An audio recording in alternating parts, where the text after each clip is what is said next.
Troisième séance de la semaine. Aujourd'hui, c'était tempo. 10 minutes lent pour s'échauffer. Et après, 2 fois 8 minutes. L'allure cible, c'était entre 5,50 et 6. Et devinez quoi?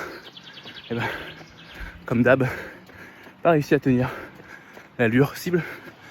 Pas tomber dessus parce que j'étais encore trop rapide la plupart du temps. Mais on va dire que le but aujourd'hui principal, c'était de pouvoir courir de façon totalement relâchée. Et pareil, cet objectif-là, j'en suis loin parce que je suis tendu comme un string. Et quand tu cours, si tu es tendu comme un string, et ben tu consommes plus d'énergie. Et en endurance, si tu veux durer justement le plus longtemps possible à une allure soutenue, il faut être détendu.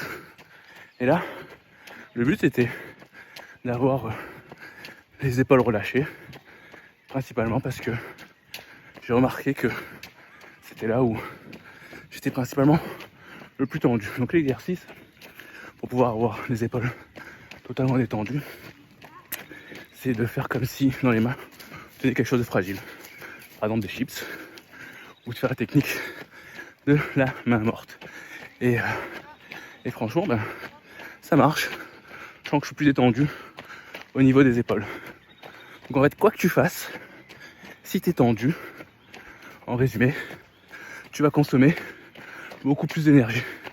Que ce soit en footing ou dans un autre sport. Si tu veux effectivement, on va dire, être endurant, il va falloir être relâché. D'accord? Donc, ça va être un gros point sur lequel je dois travailler prochainement pour pouvoir, je te le rappelle, réussir à courir 10 km en 45 minutes à 4,30 du kill. C'est pas une mince affaire. En tout cas, donne-moi du courage en likant cette vidéo. Mets-moi en commentaire si toi aussi, quand tu fais une activité physique, ben t'es plutôt tendu. Notamment en footing si tu cours, si tu ressens justement ces raideurs dans les épaules. Et abonne-toi pour la suite.